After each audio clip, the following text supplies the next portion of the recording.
Why the World Cup feels different. Every 4 years, something strange happens. People cry over a game. Strangers hug each other in the streets. Entire cities erupt with joy. Entire nations fall silent after a single goal. For a few weeks, billions of people around the world become emotionally invested in the exact same event. Not a war, not an election, not a global crisis, a football tournament. And somehow it feels bigger than almost anything else.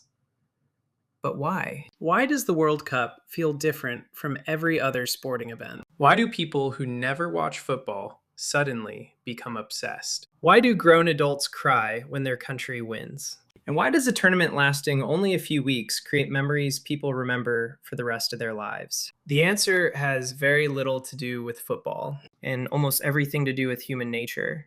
And it's never been just about the game. Part 1. It was never just about football. Let's start with something interesting. Millions of people who watch the World Cup don't regularly watch football. Some couldn't name 10 professional players. Some don't follow any league. Some ignore the sport entirely for 4 years. And then suddenly they're watching every match. Why? Because people aren't only watching football. They're participating in a story. Think about most sporting events. The teams change. The standings change. Another season begins a few months later, but the World Cup feels different because it isn't just clubs competing, it's nations. Entire countries represented by 11 players on a field. Suddenly the match becomes more than a game. It becomes a symbol, a story of pride, a story of belonging, a story of identity. And humans have always been drawn to stories much more than statistics. And that's just the beginning. Part 2. Your brain still thinks in tribes. Thousands of years ago, survival depended on belonging to a group, a tribe, a community, a shared identity. Being part of a group increased your chances of survival. Being alone was dangerous. The modern world looks very different, but our brains haven't changed nearly as much as we think. Deep down, humans still crave belonging. We still want to know who we are and who they are. The World Cup taps directly into this ancient instinct. For a few weeks, millions of people stop seeing themselves as individuals. They become part of something larger, a nation, a flag, a shared identity. The jersey becomes more than clothing. The anthem becomes more than music. The match becomes more than football. It's us versus them. And that simple psychological framework is incredibly powerful because for a brief moment, millions of strangers feel connected by the same goal. Win. That instinct never left us. It just found a new stadium. Part 2.5. Even people who don't like football. Here's something strange. Some of the most emotional World Cup fans don't even watch football the rest of the time. They don't follow leagues. They don't know transfer rumors. They couldn't explain an offside rule if their life depended on it. And yet, when the World Cup arrives, they're suddenly glued to the screen.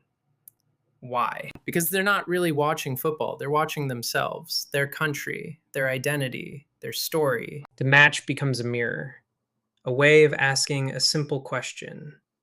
Who are we? And when a nation wins, millions of people experience that victory as if it belongs to them personally, even though they never touched the ball, even though they never stepped onto the field. Because humans naturally attach part of their identity to the groups they belong to. When the group succeeds, we feel successful.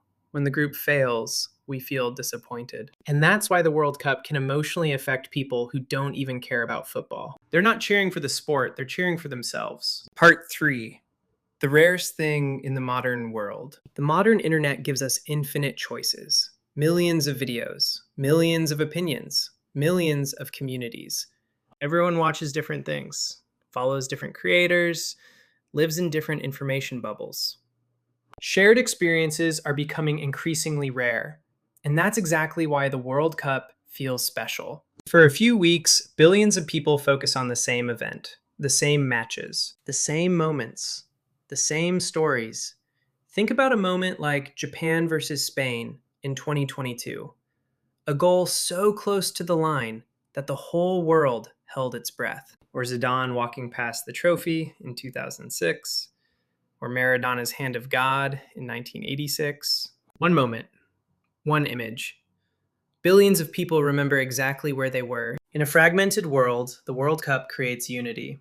People from different cultures, different languages, different backgrounds, all experiencing the same emotions at the same time. Joy, hope, fear, disappointment, excitement. The tournament becomes a global emotional event, and humans are naturally drawn to experiences that make them feel connected. Part 3.5, a game that changes millions of moods. Think about how strange this really is. 22 people run around a field, one ball crosses a line, and suddenly millions of people feel different. Some celebrate, some cry, some can't sleep.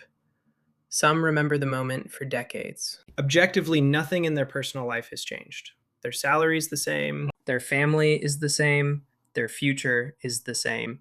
Yet emotionally, everything feels different. Why? Because emotions are contagious. Humans constantly synchronize with the people around us. We copy expressions. We copy excitement. We copy fear. And when millions of people experience the same emotion simultaneously, it creates something larger than any individual, a collective emotional wave. For a few hours, an entire nation can feel united by the exact same feeling. And very few events on Earth have the power to do that. Part 4, the Hero Factory. Every civilization creates heroes. Ancient cultures had warriors. Mythology had legends. Modern society has athletes. And no sporting event creates heroes quite like the World Cup. Because unlike league competitions, the stakes feel enormous. One tournament, one opportunity, one chance every 4 years. A single moment can change everything. One goal, one save, one mistake, one miracle. And suddenly an athlete becomes immortal. Think about how many people remember specific World Cup moments years later, not because of statistics, but because of what those moments represented. Hope, redemption, triumph. Human beings don't just remember events. We remember stories. And the World Cup produces some of the most powerful stories on Earth. And the World Cup builds heroes faster than any other stage. Part 5, the power of scarcity. Imagine if the World Cup happened every year. Would it feel the same? Probably not. Part of what makes the tournament special is how rarely it happens. Every 4 years. That's it.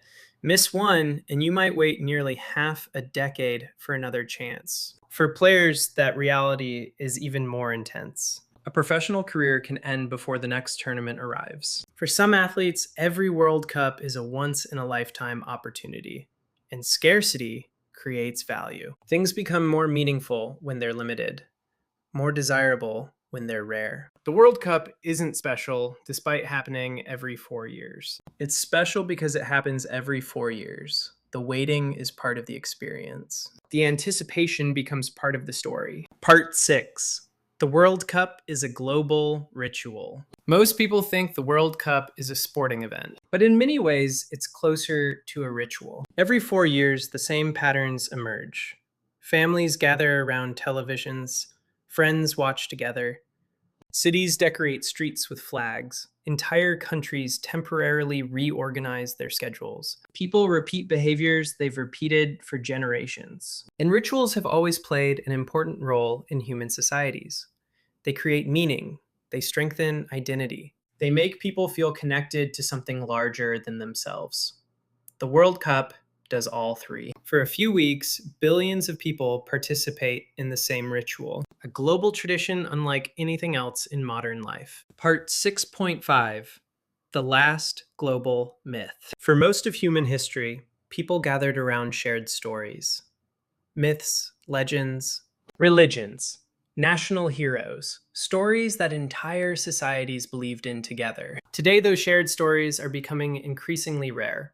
The internet has divided attention into millions of smaller worlds. Everyone follows different creators, different communities, different narratives. But every 4 years, something unusual happens. The World Cup creates a story large enough to capture the attention of the entire planet. Heroes emerge, underdogs rise, favorites fall. Dreams are fulfilled, dreams are shattered.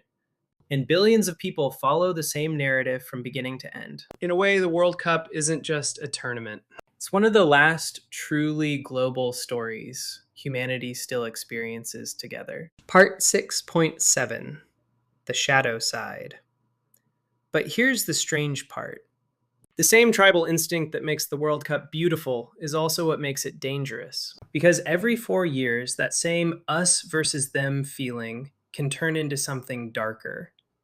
Hatred, violence, nationalism, fans fighting in the streets, racist chants in the stands, countries gloating over each other's misery. The World Cup doesn't create these things. It just reveals what was always there.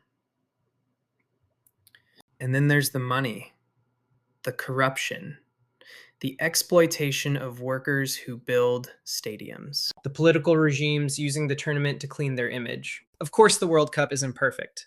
It's tangled with greed, politics, and controversy. But even with all its flaws, it still manages to do something almost nothing else can. It brings the world together, even if just for a few weeks. And that tension between the beautiful and the ugly is part of why the World Cup feels so real. Part 7. The real reason it feels different. So let's return to the original question. Why does the World Cup feel different? Because it isn't really about football. Football is simply the vehicle. The real story is human psychology. Identity, belonging, tribal instincts, shared experiences, heroes, hope, meaning, and yes, even our flaws. The World Cup combines all of these elements into a single event. And when billions of people experience those emotions simultaneously, the result feels bigger than sport. Much bigger. That's why people cry. That's why people celebrate. That's why people remember. And that's why every 4 years, the world seems to stop and pay attention. Ending. Maybe the World Cup feels different. Not because football is more important than other sports. Not because the players are better. Not because the trophy is bigger. But because the World Cup reminds us of something modern life rarely provides. A shared story. A shared identity. A shared emotional experience. For a few brief weeks, billions of strangers laugh together, celebrate together, suffer together, hope together.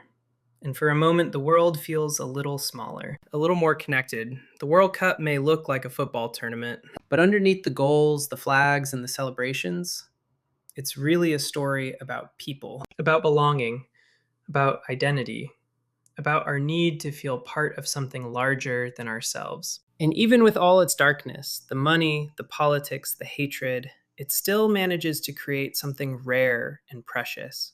A moment when the whole world feels like one tribe. And maybe that's why it feels different, because for 1 month every 4 years, the whole world joins the same game. End.